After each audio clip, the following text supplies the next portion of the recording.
आज की वीडियो में हम ये जानेंगे कि बेबी पैरेट घर लाने के बाद कुछ दिनों में ही क्यों मर जाते हैं और हम ऐसी क्या गलतियां करते हैं कि वो ज़िंदा नहीं रह पाते, या हमें क्या एहतियात करना है कि हमारा बेबी पैरेट भी दूसरे बर्ड्स की तरह अच्छी तरह हेल्दी ग्रो कर पाए। चलिए आइए जानते हैं कि किस किस वजह से बेबी पैरेट की डेथ हो सकती है और हम किस तरह से उसको सेफ रख सकते हैं। बेबी पैरेट हमेशा लोकल ब्रीडर से ख़रीदना चाहिए ताकि वो आपके माहौल में एडजस्ट कर सकें। दूसरे शहरों के बेबी बर्ड आपके शहर के टेम्परेचर को एडजस्ट नहीं कर पाते और यूँ इनकी डेथ हो जाती है। इसी तरीके से कभी भी रोड साइड सेलर से बेबी पैरेट नहीं ख़रीदना चाहिए, बल्कि प्रोफेशनल ब्रीडर से ही ख़रीदना चाहिए, क्योंकि रोड साइड सेलर उनको सही फूड नहीं खिलाते जिससे उनको फूड पॉइजनिंग हो जाती है। ना तो वो सही फूड खिलाते हैं और ना ही उनका फीड खिलाने का तरीका सही होता है। वो दरख्तों से बेबी पैरेट निकाल कर रोड साइड पर आपको बेच देते हैं, क्योंकि उन्होंने बेबी को कुछ दिन ज़िंदा रखने के लिए सेरेलैक या सत्तू खिलाया होता है, तो उनका क्रॉप पहले ही ख़राब हो चुका होता है। इसलिए कभी भी रोड साइड सेलर से ना ख़रीदें, बल्कि हमेशा प्रोफेशनल ब्रीडर से ही बेबी पैरेट लें। नंबर 2, अगर आप बिगिनर हैं तो बेबी पैरेट हमेशा पिन फैदर्स वाला लीजिए, यानी जिसकी उम्र 25 से 30 दिन हो। बहुत छोटा चिक कभी भी ना लीजिए, क्योंकि इसको ठंड से बचाना मुश्किल हो जाता है और वो जल्दी बीमार हो जाता है। जबकि 25 से 30 दिन वाले बेबीज़ के पिन फैदर्स आना शुरू हो चुके होते हैं और जब आप उनको घर लाते हैं तो 15 से 20 दिन में उनके मुकम्मल फैदर्स आना शुरू हो जाते हैं और इस तरह हमें ज़्यादा प्रॉब्लम नहीं होती उनकी केयर करने में। नंबर 3, बेबी पैरेट को घर लाने से पहले आपने उसका बेड तैयार करके रखना है और उसको अच्छे से बनाना है।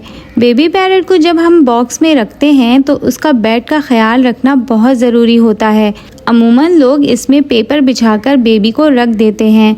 चूँकि बेबी पैरेट हैंड फीडिंग पर होता है और इसमें पानी की मिकदार ज़्यादा होती है, तो उसकी पॉटी में भी लिक्विड ज़्यादा होता है, जिससे पेपर बहुत जल्द गीला हो जाता है और बेबी पैरेट को ठंड लग जाती है।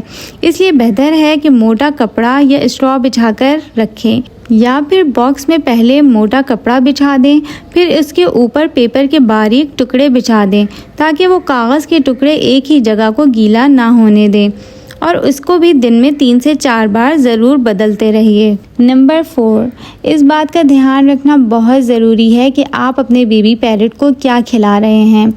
बिगिनर्स को यह मालूम ही नहीं होता है कि बेबी पैरेट को क्या फीड कराना है। वो इधर उधर से जानकारी लेकर सेरेलैक या सत्तू खिलाना शुरू कर देते हैं, जिससे इसके क्रॉप में इन्फेक्शन हो जाता है और वो फूड हज़म नहीं कर पाता और आने वाले दिनों में खाना पीना छोड़ देता है और बीमार हो जाता है। दूसरी तरफ चूँकि उसको मुकम्मल ग़िज़ाइयत नहीं मिल रही होती, तो वो कमज़ोर हो जाता है और ज़रा सी ठंड लग जाने पर बीमार हो जाता है और मौत के मुंह में चला जाता है। इसलिए ज़रूरी है कि बेबी पैरेट को हमेशा हैंड फीडिंग फार्मूला खिलाइए। लोकल हैंड फीडिंग फार्मूला पर भरोसा करना भी ख़तरे से खाली नहीं, इसलिए हमेशा इम्पोर्टेड हैंड फीडिंग फार्मूला जैसे KT एग्जैक्ट या न्यूट्रीबर्ड का A19 या A21 हैंड फीडिंग फार्मूला खिलाइए। Number 5, over feeding. Baby parrot को कभी भी ज़्यादा खाना मत खिलाइए। गलती से अगर आप उसको ओवर फीड करा देते हैं तो फीड उसकी नाक में चली जाती है और इससे इनको सांस लेने में प्रॉब्लम हो जाती है। इसलिए बेबी पैरेट का क्रॉप जब तक खाली ना हो जाए इसको दोबारा फीड ना कराएं। अमूमन बेबी पैरेट को 3 से 4 बार फीड कराया जाता है, सुबह, दोपहर, शाम और रात। और अगर आप बिगिनर हैं तो आप सुबह, दोपहर और रात भी फीड करा सकते हैं, जैसा कि मैंने गोलू को 3 टाइम्स ही फीड कराया था। Number 6, digestion problem. Baby parrot को अमूमन डाइजेशन का प्रॉब्लम हो जाता है। ऐसे में इनको ग्राइप वाटर, जो कि न्यू बॉर्न बेबीज़ के लिए होता है, उसके 3 से 4 ड्रॉप्स रोज़ाना दिन में 1 बार हैंड फीडिंग फार्मूला में शामिल करके दे दिया करें। इससे आपके बेबी को डाइजेशन का प्रॉब्लम नहीं होता और वो अपनी फीड अच्छे से हज़म कर पाता है। नंबर 7, बेबी पैरेट को सूरज की रोशनी या धूप में रखना बहुत ज़रूरी होता है। इससे इनको विटामिन D मिलता है, जो इनके जोड़ और हड्डियों की ग्रोथ के लिए बहुत ज़रूरी है।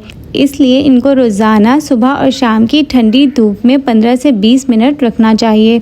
अगर सुबह सवेरे सूरज निकलने के बाद आप धूप में रखते हैं तो आप 1 घंटा भी रख सकते हैं, पर सुबह 9 बजे के बाद धूप गर्म होना शुरू हो जाती है। ऐसे में 10 से 15 मिनट ही रखिए, ज़्यादा तेज़ धूप में नहीं रखना है, ऐसे में इनको डिहाइड्रेशन हो जाती है। नंबर 8, बेबी पैरेट को हमेशा ठंड से बचाइए और ऐसे में उसको फर्श पर नहीं रखना है। एक तो इससे उनको ठंड लगने का ख़तरा होता है, दूसरा इनका लेग पैरालाइज होने का भी ख़तरा हो जाता है और 10 में से सिर्फ 2 पैरेट ही रिकवर कर पाते हैं। इसलिए फीड कराते वक्त बेबी पैरेट को सॉफ्ट कपड़े पर रखें और जब फीड करा चुके तो वापस बॉक्स में रख दें। बेबी पैरेट जितना ज़्यादा रेस्ट करेगा उतना ज़्यादा अच्छा होगा और वो अच्छा ग्रो करेगा।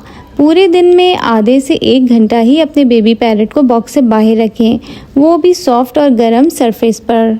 नंबर 9, बेबी पैरेट को कुछ लोग नहला देते हैं, जो कि सबसे बड़ी गलती है, जिससे उसकी अचानक मौत वाक़या हो जाती है। इसको 3 महीने से पहले कभी भी नहलाना नहीं है, जब तक उसके मुकम्मल फैदर्स ना आ जाएं। और जब आप पहली दफ़ा उसको नहलाएं तो पहले हल्के पानी का शावर दें, यानी स्प्रे करें। इसको मुकम्मल पानी में डिबोकर ना नहला दें, यानी आहिस्ता आहिस्ता आप उसको नहाना सिखाएं। नंबर 10, हैंड फीडिंग फार्मूला हमेशा नीम गर्म पानी में बनाकर अपने बेबी पैरेट को खिलाना है। ठंडा फीड कराने से बेबी पैरेट का डाइजेशन ख़राब हो सकता है और ज़्यादा गर्म फीड कराने से बेबी पैरेट का क्रॉप जल सकता है। इसलिए हमेशा हैंड फीड तैयार करने के बाद अपनी उंगली डालकर चेक कर लें कि फीड ज़्यादा गर्म तो नहीं और ना ही ज़्यादा ठंडी। अगर आप इन छोटी छोटी बातों का ख्याल रखते हुए अपने बेबी पैरेट की केयर करते हैं तो आपका बेबी पैरेट भी हैप्पी और हेल्दी ग्रो करेगा। वीडियो पसंद आई तो लाइक, शेयर और सब्सक्राइब करें। Thank you.